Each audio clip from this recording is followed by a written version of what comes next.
Oke teman-teman, kita mulai sesi kedua. Assalamualaikum warahmatullahi wabarakatuh. Salam sejahtera buat semua. Sesi pertama buat aku nggak menarik. Abang Arba yang capek-capek nerangin, tapi kadang terputus, kadang itu, tapi nggak apa-apa. Mudah-mudahan kalau ininya lancar, kita tambah dengan sesi ketiga. Gimana Bang? Mumpung lagi ulang tahun Bang. Nanti tak kirim martabak ya. Tak gojekin martabak lah ke Cempaka Putih. Oke. Ini ada pertanyaan dari Wawawiu tadi. Kita lanjut ya. Tadi juga ada dari Mas Apri. Ini Mas Apri nanyanya simple sih. Kalau foto close up kedua mata saja, itu masuk potret nggak sih Bang gitu? Atau bagaimana? Kalau hanya matanya ya? Enggak ya? Kecuali, Yasser Arafat pernah, itu potretnya hanya kelihatan Kafiyeh sama mata segini, tapi jelas Yasser Arafat. Ya. Itu orang yang sangat istimewa bisa, justru itu malah unik. Itu tahun 2001 atau 2000, saya lupa, Yasser Arafat waktu masih hidup. Itu di Kompas halaman 1, saya masang, itu hanya Kafiyeh sama mata segini. Tapi bulu matanya jelas, ya. Mungkin kayak Trump itu mungkin cuma jambulnya doang sama mungkin bisa. Kalau untuk orang yang sangat terkenal itu bukan potret sebenarnya. Potret itu kita memberi info orangnya seperti itu. Tapi kalau itu mungkin ya leading portrait misalnya apa ya? Potret sebagai stopper bukan sebagai info. Bisa kalau orangnya sangat terkenal. Itu ya. Itu jawabannya Mas Apri. Ini dari Wawawiu tadi yang sempat saya tulis. Jumlah objek yang ada, apakah ada batasan jumlahnya? Biar nggak terlalu ramai. Jadi mungkin dalam suatu foto, apakah ada batasan jumlah objek tersebut? Nah, saya tunjukin sesuatu ini.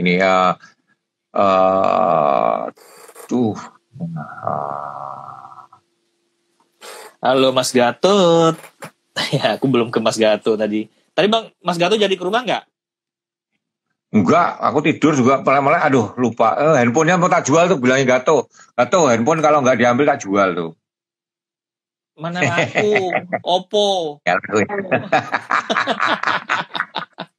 Kasih tipe aja tuh handphonenya Mas Gatot tuh. Orang pelupa di silent kan, ngeselin kan, pelupa di silent coba. Nah, dia kualat ngomongin pensiunan. Ngomongin pensiunan begitu kualat, ya kan? Iya. Tonton ya foto ini. Ini telur setengah matang, tapi handphone aja ketinggalan. Ini kan peti mati Gus Dur sama hadirin, coba. Hadirinnya berapa jumlahnya nggak terhingga kan. Jadi gini, manakala suatu benda itu buahnya dan sama semua itu bisa dianggap satu. Ini kerumunan massa ini bisa dianggap satu bidang polos gitu. Jadi poinnya adalah petinya Gus Dur ini. Oke. Yang di tengah seperti di atas ya. Sisanya jumlahnya nggak banyak banget. Makanya banyak bangetnya itu monoton atau tidak. Kalau monoton bisa dianggap satu malahan. Tadi kalau ada kan di mall tadi banyak bangetnya tapi macam-macam itu bikin rumit. Ada pot, ada kursi kan jadi. Nah, tapi kan contoh yang Abang kasih ini kan foto kerumunan Bang. Jadi mungkin yang ditanya sama Mas Wawawiu ini kayak gini nih. Nih foto kita, bukan aku yang motretin. Kayak foto di situ. Abang terpotong sebelah kanan.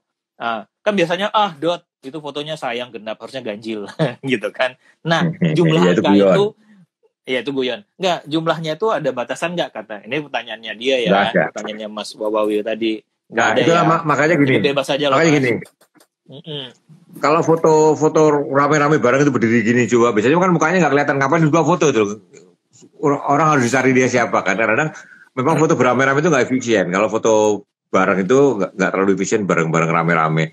Biasanya kalau mau foto reuni 100 orang saya pernah motret berdiri di suatu tanah itu saya motret dari lantai 3 pakai tele dari atas itu satu frame itu isinya wajah semua itu lebih efisien mukanya lebih kelihatan. Kalau ini kan ada terbuang untuk tembok, terbuang untuk langit ya kan bidang-bidangnya sehingga wajah jadi terlalu kecil. Saya pernah foto 30 orang. Orangnya aja itu ngapain harus ke Belanda? Kita foto aja di sini di Ciledug.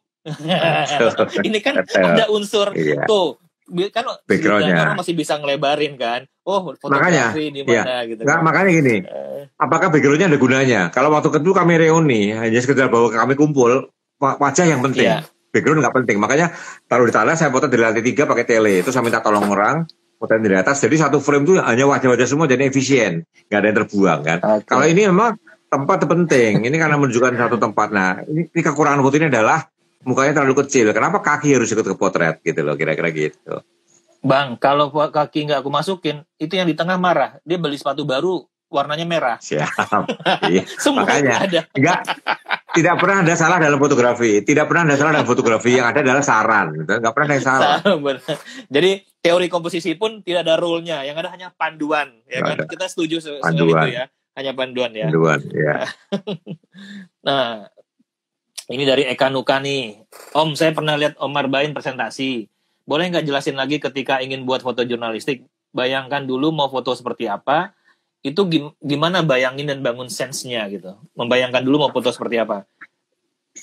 Jadi gini, ini contoh mesti seperti ini ya. Kalau misalkan. Oke.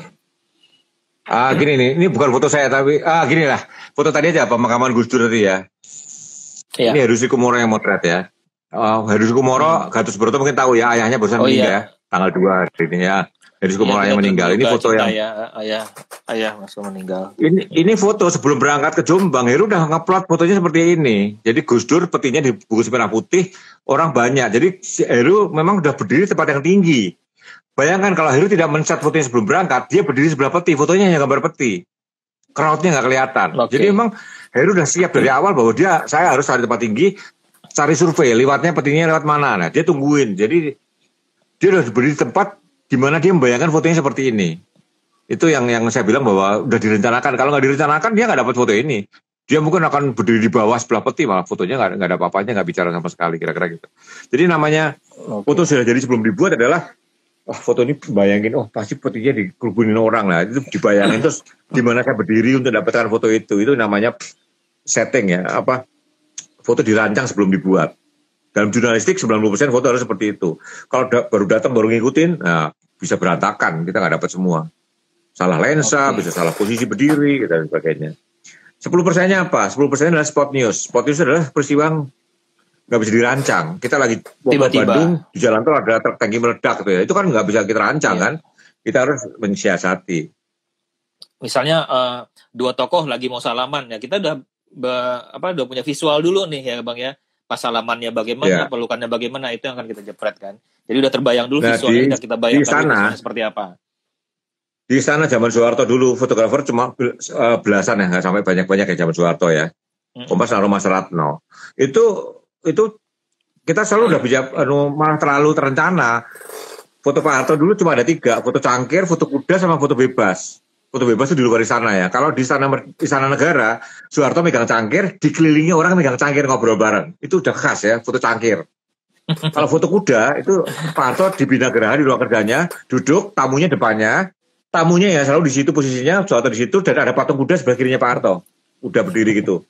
Itu foto kuda. Dan persis tiap foto itu sama, kudanya di situ, tamunya di situ, Pak Harto di situ, cuma tamunya aja ganti-ganti. Kadang foto Pak Harto pas pakai safari yang sama, warnanya sama. Jadi orangnya aja yang ganti, orang tamu depannya gitu. Safarinya abu-abu, aku hafal. Iya. Zaman dulu. Jadi udah nggak bisa diplot lagi tuh foto, udah nggak bisa diingkari, udah kebayang. Dulu zaman Soeharto saya sebagai redaktur enak loh. Mas Ratno, besok ada acara Pak Harto, ada, saya tenang, saya tidur. Besok rapat sore, 3 rapat saya bilang fotonya Pak Harto selesai. Gak usah mikir. Kalau sekarang pusing, bisa debat foto. Dulu Pak Harto ada acara harus 81 titik dulu. Hampir. Walaupun itu saya gugat kebenarannya ya. Saya dapat omongan kalau Pak Harto acara harus 81, saya nurut aja.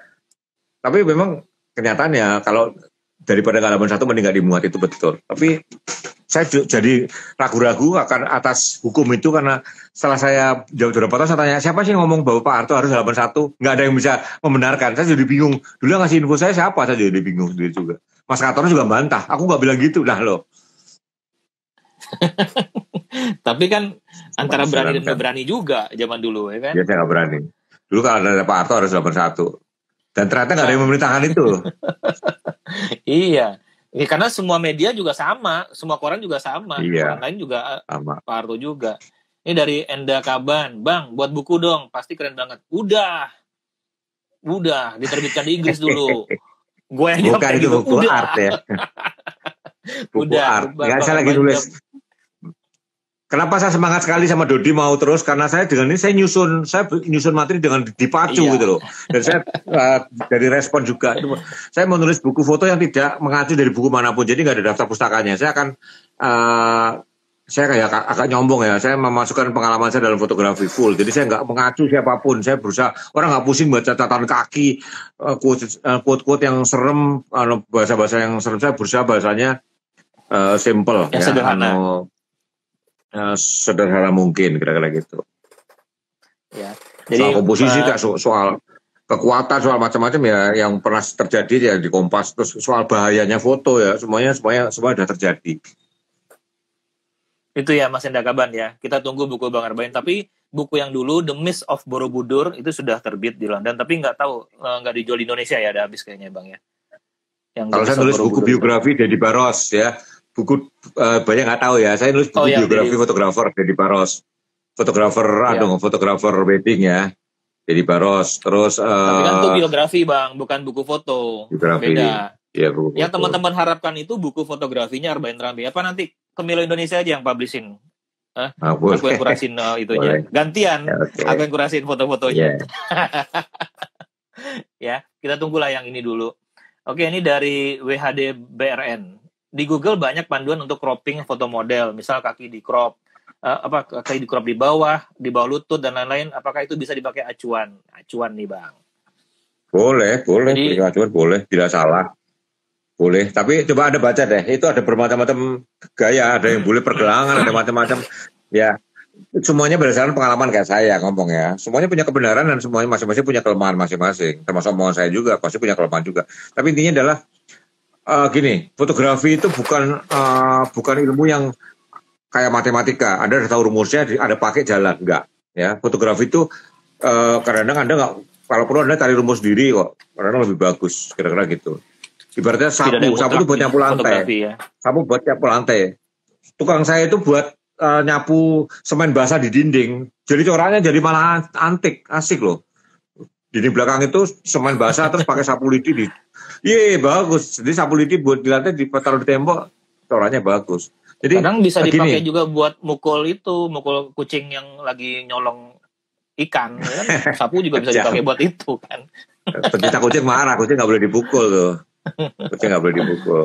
Iya bercanda. Oke, kita maju lagi ya supaya nggak buang-buang waktu. Satu lagi pertanyaan. Soal banyak nih. Ya. Satu pertanyaan lagi. Om dari Rom Z. Om gimana ngarahin model biar pesan emosional bisa didapat di foto potret? Ya kan pengalaman Bang Bain motret model-model. Nah, gini loh. Terutama segala macam. Ngarahin itu tinggal nyuruh. Nyariin nggak nyuruh, cuma pesan emosional itu yang Anda harus tahu gitu loh. Kalau pesan itu tinggal nyuruh. Tolong seperti ini. Jadi gini, saya kalau memotret model, gini, Anda kalau punya iOS, iPhone ataupun Android, Anda masuk ke App Store, ada namanya posing guide, posing POSING, posing guide. Itu pose-pose macam-macam. Ada juga di Pinterest ya, di Pinterest juga ada. Pinterest gratis. Kalau di posing guide itu ada yang bayar 19.000 sampai 48.000 ya, ada yang bayar ada sampai 160.000.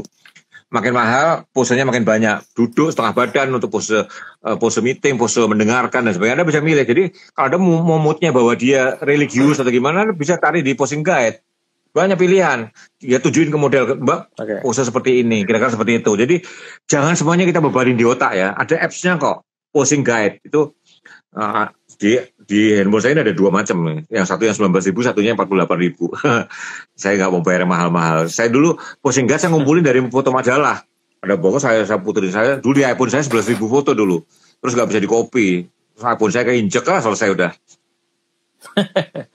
Jadi poinnya kita bisa ngelihat dari sana ya, kita belajar dari sana juga ya Bang ya.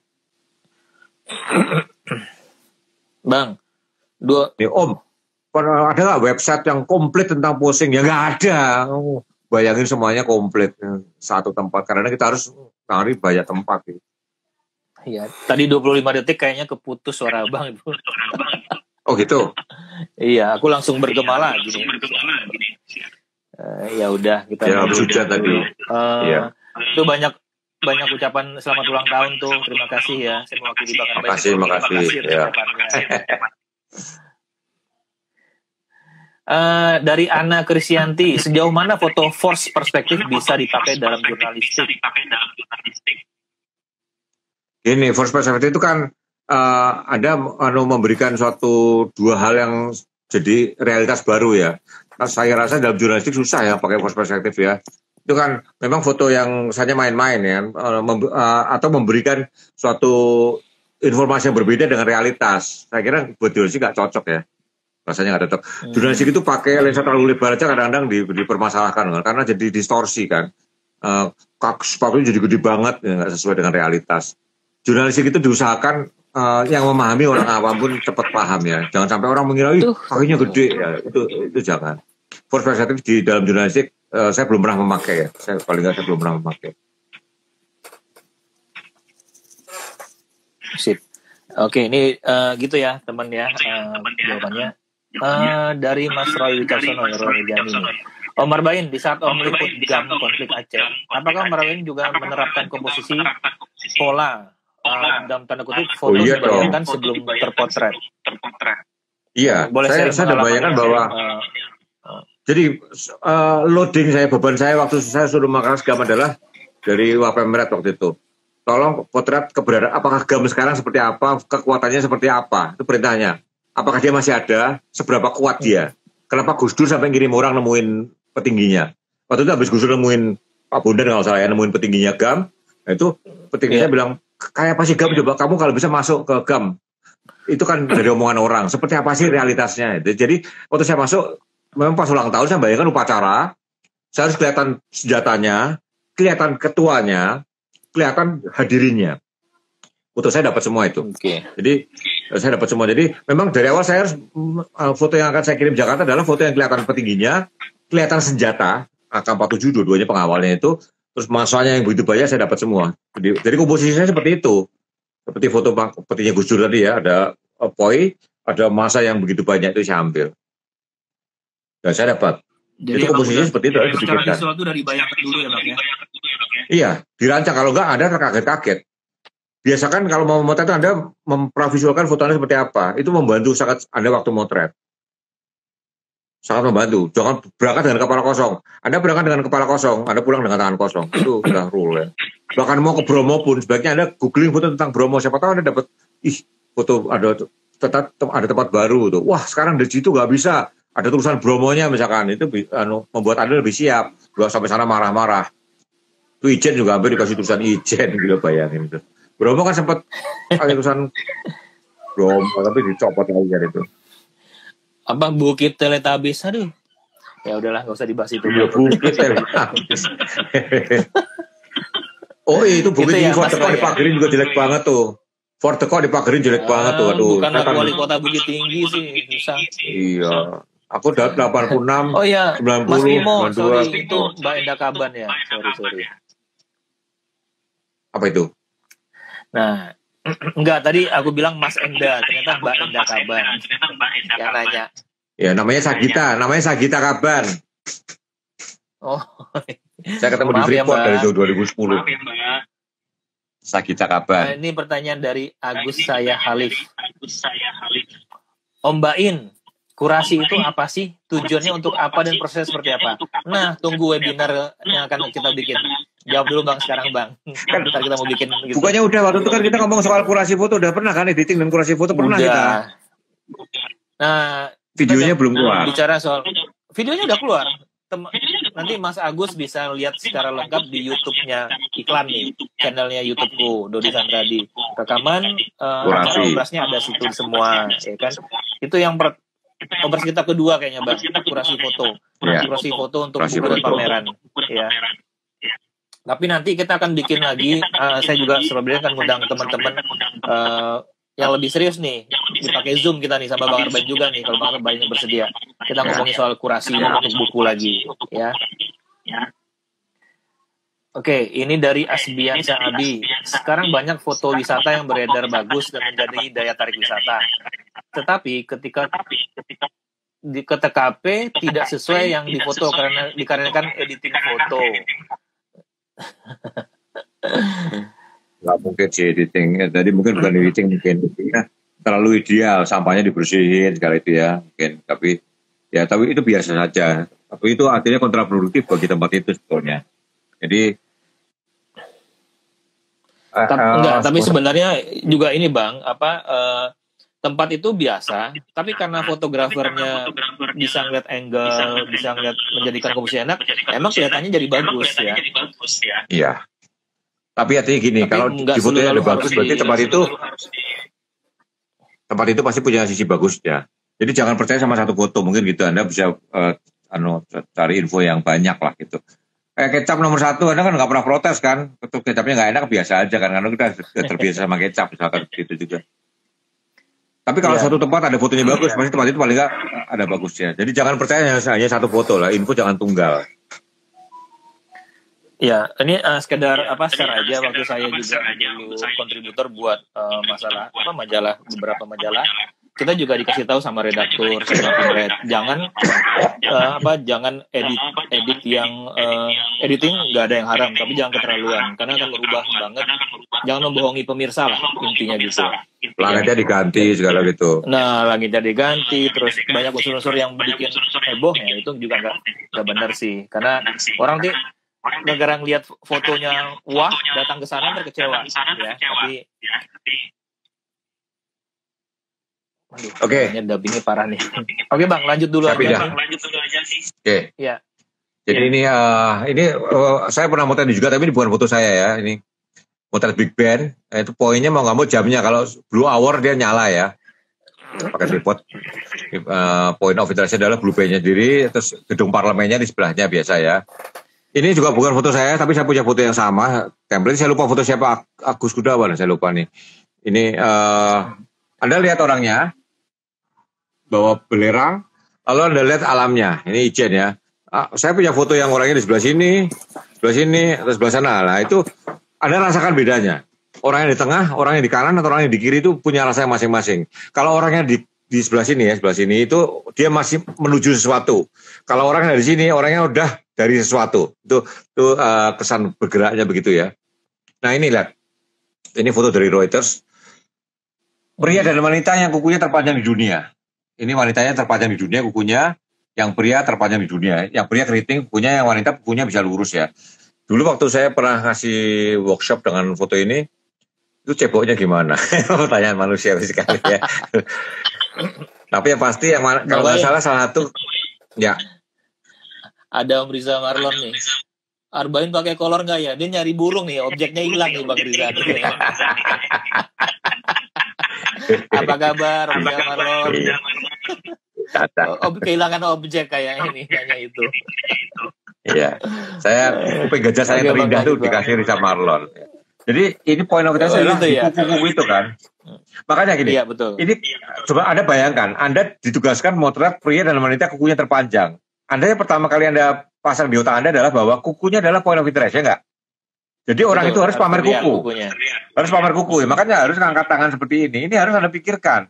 Ini adalah logik dasar ya, bahwa kita motret orang yang kukunya terpanjang, ya kita harus, poinnya harus kuku. Ya kukunya harus dimajukan, diangkat kalau itu seperti ini. Begitu kita lihat kukunya, baru kita lihat orangnya kan. Ini point of interest adalah kuku, dan kuku itu terletak scattered ya, menyebar di seluruh bidang foto ini sebetulnya. Tapi sebenarnya point of interest adalah kuku yang diangkat ini dan kuku ini. Itu point of interestnya. Ini diagonal saya bilang tadi ya, pergerakan kapal. Saya pernah pakai drone motret kapal nelayan di sama Ladung di mana tuh, di Raja Ampat ya. Itu saya bikin diagonal seperti ini juga. Nah ini juga pameran lukisan. Orang itu, orang di kanan itu satu memberi skala, orang kebayang lukisannya segede apa, dan dua memberi rasa, dan tiga memberi arah, ya. Jadi point of interest orang lihat lukisannya. Jadi Anda bayangkan kalau hanya lukisannya doang atau kurang menarik. Orangnya di tengah lukisan juga nggak menarik. Anda lihat ini leadingnya kan, karena ditaruh sebelah kanan. Miring ke kanan itu juga orang di kanan jadi lebih enak. Anda bayangkan kalau orang di sebelah kiri, fotonya kurang enak. Ini jangan ngomong rumus ya, ngomong rasa aja. Soalnya kalau dibikin rumus karena leadingnya ke kanan, orangnya taruh di kanan. Saya punya contoh yang selalu berlawanan. Saya selalu ketemu yang berlawanan dan tetap menarik. Jadi ingat ya, banyak rumus-rumus dalam fotografi itu dibuat dari berdasarkan satu foto. Dan ternyata counternya ada di foto lain. Jadi kalau saya lebih gampang menyarankan adalah bahwa ini bukan masalah leading lines ya, tapi masalah rasa aja. Rasanya memang lebih enak orangnya di kanan. Kalau saya ya, dan saya bisa salah gitu loh.